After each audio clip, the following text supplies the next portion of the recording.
एक खास शख्सियत के साथ मुलाकात। देखिए जयदेव पटेल के साथ नंबर 1 इंडिया न्यूज पर रोजाना रात 9 बजे। नमस्कार व्यूअर्स, मैं जयदेव पटेल और आप देख रहे हैं नंबर 1 इंडिया न्यूज। आपका एक बार फिर स्वागत है एक खास शख्सियत के साथ मुलाकात प्रोग्राम में। आज हम बात करेंगे भारत और फ्रांस के बीच एक अहम डील साइन हुई है डिफेंस की, जिसमें कहीं न कहीं 26 राफेल मरीन जो है वो भारत खरीदने जा रहा है। और ये डील ऐसे वक्त में साइन हुई है जब कहीं न कहीं पहलगाम आतंकी हमला हुआ है। ऐसे में इसके क्या महत्व है, इन्हीं तमाम मुद्दों पर बात के लिए हमारे साथ खास सामान है भारतीय नौसेना के retired captain Shyam Kumar. Captain Shyam Kumar, आपका बहुत बहुत स्वागत आज के हमारे प्रोग्राम में। धन्यवाद। कैप्टन श्याम कुमार जी, आपसे मेरा पहला सवाल है कि भारत और फ्रांस के बीच आज जो कहीं न कहीं बड़ी डिफेंस डील साइन हुई है, जिसमें भारत फ्रांस से 26 राफेल मरीन फाइटर जेट खरीदेगा, ये करार कैसे देखते हैं आप? इस पर आपकी प्रतिक्रिया। हर देश अपनी मिलिट्री कैपेबिलिटी को लगातार बढ़ाता रहता है और अपनी एक डिफरेंस जो उसकी कैपेबिलिटी है, जो देश के लिए जरूरी है, वो हम करते हैं। उस हिसाब से ये एक पुरानी डील है जिसको अब इंकिंग किया जा रहा है। ये बहुत दिनों से पाइपलाइन पे था और इसके ऊपर कई मीटिंग्स हुई हैं और फ्रांस और भारत के बीच अच्छे संबंध रहे हैं। जो भी देश एक दूसरे को सपोर्ट करते हैं अपनी नीतियों में, चाहे वो कोएग्जिस्टेंस का हो, चाहे वो देखिए टेररिस्ट के अगेंस्ट में हो, या मौसम या मानवीयता के ऊपर हो, तो उस तरह से भारत और फ्रांस के संबंध अच्छे रहे हैं। और हमने इंडियन एयरफोर्स के लिए पहले ही रफाल खरीदे थे, तो 36 रफाल और अभी 26 रफाल के साथ 62 रफाल्स भारत पे होंगे, जो एक अच्छा एयरक्राफ्ट है, नया एयरक्राफ्ट है, टेक्नोलॉजिकली काफी एडवांस्ड है जी। उस हिसाब से मैं इस डील को एक प्रोसेस मानता हूं, जो एक कहते हैं कि जो एडवांसमेंट है किसी कंट्री की मिलिट्री स्ट्रेंथ की, उसमें इसका ऐड होने वाला है, जो कि एक जरूरत है हर कंट्री के अपने हिसाब से और भारत के अपने हिसाब से, रीजनल स्टेबिलिटी के लिए, हमारी सेनाओं की मजबूती के लिए और मानवीयता के लिए, पीस के लिए और कोएग्जिस्टेंस के लिए जी। कैप्टन श्याम कुमार जी, अगर हम बात करते हैं तो भारत और फ्रांस के बीच में आज जो डील हुई है 26 राफेल मरीन की, इसमें किस तरह की खास विशेषताएं हैं? राफेल एक 4.5 जनरेशन फाइटर एयरक्राफ्ट है, मल्टी इंजन है, सेफ है, हाईली मैनेवरेबल है, ऑल वेदर एयरक्राफ्ट है और एयर सुपरियोरिटी फाइटर है। इसको कई रोल्स में हम यूज कर सकते हैं और अभी विश्व के बेहतरीन फाइटर्स में से एक है। फिलहाल इसे सिर्फ फ्रांस ही यूज कर रहा है अपने मरीन जेट्स को अपने देश में, और अब ये भारत में भी यूज होंगे। तो इसमें जो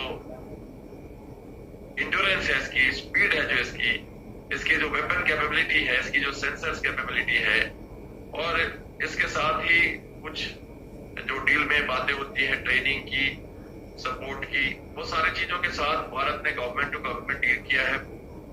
ये जो कि बहुत ही ओपन डील है, मीडिया में सबको पता है इसके बारे में जी। और बहुत ही ट्रांसपेरेंटली डील किया गया है, स्विफ्टली डील किया गया है। और आज डिफेंस सेक्रेटरी फ्रांस के इंडिया में है, हमारी सीसीएस ने इससे पहले भी अप्रूवल दे दिया था, तो अब उसको साइन किया जा रहा है। और इसके हिसाब से इसकी विशेषताओं को देखते हुए एक हमारी फ्लीट एयर आर्म की कैपेबिलिटी को बहुत ही बढ़ावा देने वाला है जी। कैप्टन श्याम कुमार जी, कहीं न कहीं हम बात करते हैं तो पहलगाम आतंकी हमले के बाद इस वक्त भारत और फ्रांस के बीच 26 राफेल मरीन की ये डील क्या दर्शाता है? देखिए, ये कोई प्लानिंग पहलगाम अटैक के साथ लिंक नहीं है, क्योंकि ये मैंने जैसे कहा, ये रूटीन प्रोसेस है जिससे हम लगातार पिछले कई साल, 6-7 महीने, साल भर से तो ये न्यूज में ही है, और सीसीएस की अप्रूवल पहले मिल गई थी इसको। और ये कोई नीजक रिएक्शन नहीं है, डिलिबरेटेड, सोचा समझा और बहुत ही नीतिगत रक्षा सेवाओं को टेक्नोलॉजिकली एडवांस बनाने और उसकी स्ट्रेंथ को आयाम देने के लिए है। तो हमारे एयरक्राफ्ट कैरियर विक्रांत और विक्रमादित्य को इसकी जरूरत थी, और उसके लिए हम कई दिनों से हमने डील किए, कई देशों से डील किया, कई एयरक्राफ्ट को हमने इवेल्युएट भी किया, और उन सबको देखते हुए ये डील हुआ है। तो ये सामयिक नहीं कह सकते इसको। यस, पहलगाम का अटैक के कारण भारतीय सेनाओं की जो एक टेंशन बढ़ी है दोनों सेनाओं के बीच में, तो उस बीच को देखते हुए इसे हम उस संदर्भ में देखने की कोशिश कर रहे हैं। पर नहीं, मैं नहीं मानता कि इसका उससे कुछ डायरेक्ट संबंध है। यस, इनको देखते हुए एक इंटरेस्ट जरूर मिलता है एडवर्सरीज को कि इनके पास ये कैपेबिलिटी भी बनेगी, आज न कल इनके पास ये सारे कैपेबिलिटी है, पैसे हैं, 63,000 करोड़ की संपत्ति खरीदने का गुमान भी तो होता ही है। तो बड़े देश के लिए बड़े डील होते हैं, तो इन डील्स को देखते हुए हमारे संबंध भी, भारत के जो स्ट्रेटेजिक पार्टनरशिप संबंध है वो भी इसमें एक दर्शाता है, एक इंडिकेट करता है कि हमारी विश्व में कितनी अच्छी पकड़ है लोगों के साथ, और हमें लगातार वो टेक्नोलॉजिकल एडवांस्ड मशीनरीज और एयरक्राफ्ट एवियोनिक्स सूट्स दिए जा रहे हैं, और साथ साथ हमें सपोर्ट सिस्टम भी दिया जा रहा है जो कि आगे से हमें सस्टेन कर सके हमारे सेनाओं में। तो ये एक लंबी दूरगामी डील है ये, और इसका ऑब्वियसली हमारी आसपास की रीजनल स्टेबिलिटी पे प्रभाव तो पड़ता ही। जी कैप्टन श्याम कुमार, आपसे मेरा एक आखिरी सवाल है, और ये सवाल मेरा कहने कि पहलगाम हमले के बाद केंद्र सरकार की तरफ से जो एक रिएक्शन लिया जा रहा है, लगातार बैठकों का दौर जारी है। आज ही प्रधानमंत्री नरेंद्र मोदी के साथ रक्षा मंत्री राजनाथ सिंह की बैठक हुई 40 मिनट के लगभग की, ये कितनी अहम आप मानते हैं? ये भी रूटीन प्रोसेस में मानता हूँ, क्योंकि एक नासूर दिया है पहलगाम में टेररिस्ट अटैक के बाद हमारी एडवर्सरीज ने, तो उसके हिसाब से स्टेप्ड अप एक्शंस जो हो रहे हैं, कूटनीतिक हो या जो काइनेटिक नॉन काइनेटिक, दोनों स्थितियों को हम पूरी तरह से आकलन कर रहे हैं, और ये देख रहे हैं कि हम मेजर्ड एंड कैलिब्रेटेड रिस्पॉन्स किस तरह से दें। मैं ये भी मानता हूँ कि युद्ध हमेशा सॉल्यूशंस नहीं होता हर चीज का, और कोई देश युद्ध नहीं चाहता है, और हमारी एडवर्सरीज भी ये नहीं चाहती, और हम भी ये नहीं चाहते।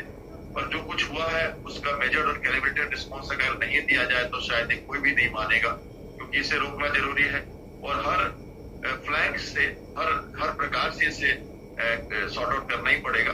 और उसके लिए हमारे प्रधानमंत्री ने अपनी घोषणा कर दी है, उन्होंने कहा है कि हम आइडेंटिफाई करेंगे, ट्रेस करेंगे और उसको परस्यूट करेंगे।